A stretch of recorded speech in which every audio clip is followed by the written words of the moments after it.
जय श्री राधे राधे दोस्तों, आप सभी का आपके अपने YouTube चैनल अध्यात्म भक्ति में बहुत बहुत स्वागत है। आइए आज आप सब सुनेंगे वैशाख मास महात्म्य में 20वें अध्याय की कथा। अब तक यदि आपने पिछले अध्यायों की कथा का श्रवण नहीं किया हो तो चैनल पर वीडियो अपलोड है, आप वहां से जाकर पिछले अध्यायों की कथा का श्रवण भी कर सकते हैं। तो बोलिए प्रेम से भगवान विष्णु की जय, माता लक्ष्मी की जय, सर्व देवी देवताओं की जय। व्याद कहते हैं, हे ब्राह्मण, परमेश्वर ने करोड़ों जीव रचे हैं। इनके भिन्न भिन्न कर्म और अनेक सनातन मार्ग हैं, और इन सब का स्वभाव एक सा क्यों नहीं, यह जानने की मेरी इच्छा है। आप बताइए। यह सुन शंख मुनि कहने लगे, रजोगुणी, सतोगुणी, तमोगुणी 3 प्रकार के जीव होते हैं। इनमें रजोगुण कर्म करते हैं। इनकी बुद्धि पाप पुण्य मिश्रित होती है। किसी कामना के निमित्त अन्य देवता के समर्पण होते हैं। अतः यह पाप और पुण्य दोनों करते हैं, जिनसे स्वर्ग और नरक दोनों भोग कर संसार में बार बार जन्म लेते हैं। तमोगुणी तमोगुण के कर्म करते हैं। वे निष्ठुर निर्दयी देवताओं का पूजन करते हैं और सबसे द्वेष रखते हैं, जिससे बहुत दुखी भी रहते हैं। राक्षसों से लेकर पिशाच तक सब तामसी गति को पाते हैं। सतोगुणी सतोगुण कर्म करते हैं। ये धर्मशील, दयावान, श्रद्धावान, पराई निंदा न करने वाले तथा कामना रहित होते हैं, जिससे उधर लोक को जाते हैं। संसार में कभी कभी इन गुणों में विषमता भी हो जाती है। इसी कारण ऊंचे नीचे कर्म करने से सुख दुख अभाव पाते हैं, और प्रकृति का भी कभी नाश नहीं होता। अपने अपने गुणों से कर्मों के फल भोगने पड़ते हैं। पूर्ण काम विष्णु भगवान में कोई विषमता नहीं। वे उत्पत्ति, पालन और संहार समान भाव से करते हैं। व्याद कहने लगा, हे मुने, पूर्ण भोग वाले मनुष्य की मुक्ति कब होती है? सृष्टि काल या अनंत काल अथवा स्थिति काल में? और इनके काल की मर्यादा कितनी है? तब शंख कहने लगे, 4 सहस्त्र युग ब्रह्मा जी का एक दिन और इतनी ही एक रात्रि होती है, जो मिलाकर ब्रह्मा का एक दिन होता है। 15 दिन का एक पक्ष और 2 पक्ष का एक मास, 2 मास की एक ऋतु, 3 ऋतुओं का एक अयन होता है, और 2 अयन का एक वर्ष होता है। इसी प्रकार ब्रह्मा जी के 100 वर्ष व्यतीत होने पर ब्रह्म कल्प पूरा होता है। वही प्रलय का समय है, ऐसा देवताओं का मत है। प्रलय 3 प्रकार की होती है। एक मानव प्रलय, जब मनुष्यों का अंत होता है। दूसरी दैनंदिन प्रलय, ब्रह्मा जी के दिन की समाप्ति के समय होती है। तीसरी ब्रह्म प्रलय, जो ब्रह्मा जी के लय के समय होती है। 14 मनु के प्रलय होने पर एक दैनंदिन प्रलय होती है। इन प्रलयों की उतनी ही अवधि पर्यंत स्थिति रहती है। मनवंतर प्रलय में भू भुर्वः स्वः तीनों लोकों का लय होकर चेतन जीवों का ही नाश होता है, लोकों के स्वरूप का नहीं। केवल उन लोकों में पूर्वव्रत जल प्लावन हो जाता है। अंत में चेतन जीवों की पुनः उत्पत्ति होती है। और हे व्याद, दैनंदिन प्रलय में ब्रह्मा जी के शयन करने पर चेतन अधिभूत जीवों सहित लोकों और लोकस्थ सबका नाश होता है। केवल सत्यलोक रह जाता है।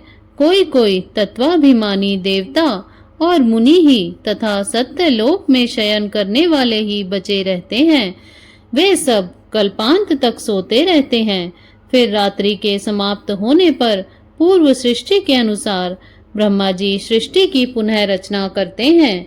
ऋषि, देव, पितृ लोक और वर्ण धर्मों सहित चारों वर्णों को अलग अलग रचते हैं। तब चक्रधारी विष्णु के दशावतार पुनः नियम के अनुसार होते हैं।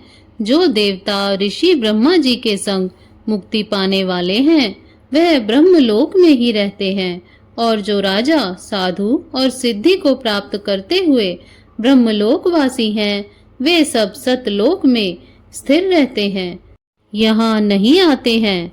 कलयुग समाप्त होने पर दैत्यों का नाश होता है।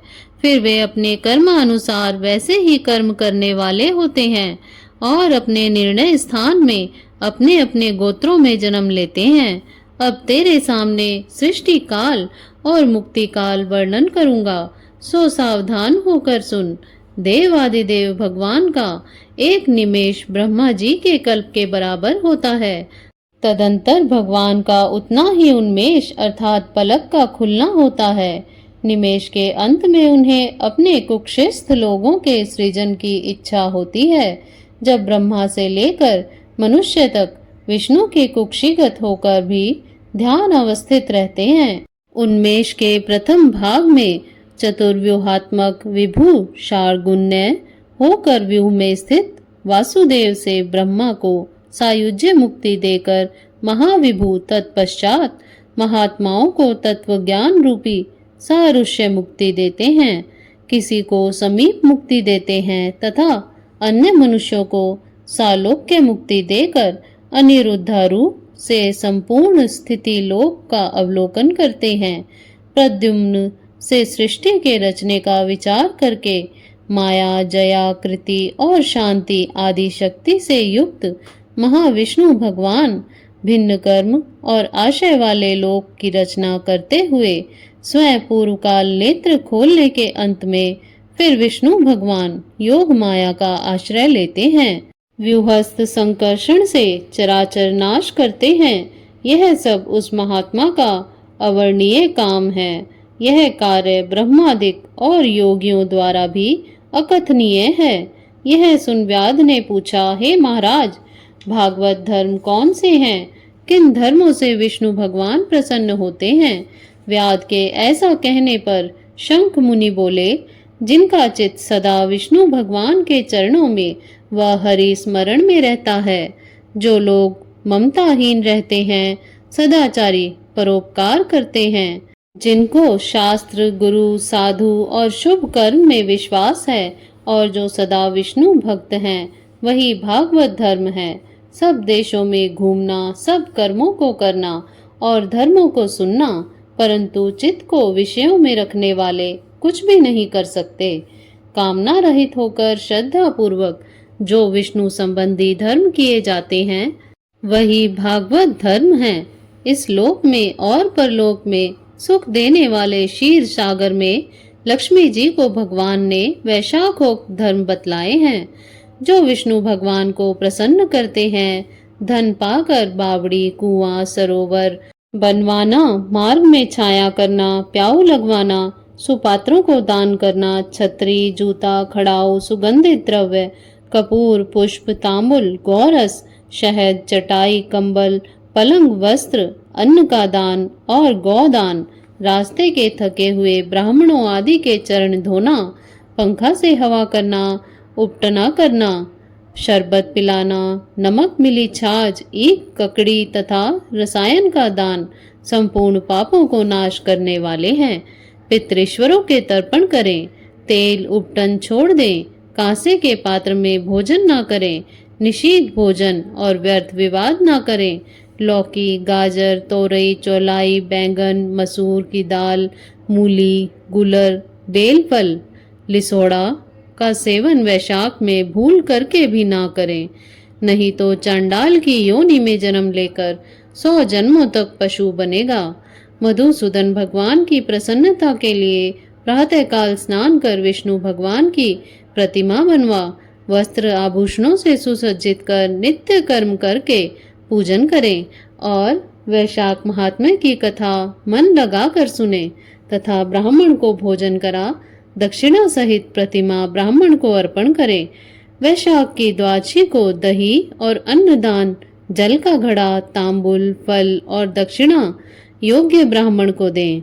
धर्मराज को प्रसन्न करने के लिए दही और अन्न, तांबुल, दक्षिणा दान करें। पहले दही और अन्न से पितृश्वरों की तृप्ति को अक्षत दें, फिर गुरु और विष्णु को दें और यथाशक्ति गौदान कर बैकुंठ प्राप्ति के निमित्त विष्णु भगवान से प्रार्थना करें।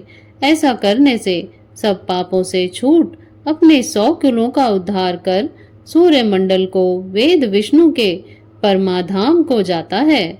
जब श्रुत देव जी वैशाख मास के धर्मों की कथा कह रहे थे, इतने में ही वहां पंचशाखी वृक्ष पृथ्वी पर गिर पड़ा और उस वृक्ष की कोटर में एक बड़ा सा भयंकर सर्प तत्काल पाप रूपी देह त्याग कर हाथ जोड़कर सिर झुका वहां बैठ गया। तो इस प्रकार से श्री स्कंद पुराणीय वैशाख महात्म्य में नारद एवं अम्बरीश के संवाद में भागवत धर्म कथन नामक 20वां अध्याय पूर्ण हुआ। तो बोलिए प्रेम से भगवान विष्णु की जय, माता लक्ष्मी की जय, सर्व देवी देवताओं की जय। इसी प्रकार से ज्ञानवर्धक जानकारियां प्राप्त करते रहने के लिए, व्रत पूजा आदि के बारे में जानने के लिए तथा कथा को श्रवण करने के लिए यदि आप चैनल पर पहली बार आए हैं तो चैनल को सब्सक्राइब कर लें ताकि आने वाली वीडियो की नोटिफिकेशन आपको समय से मिलती रहे।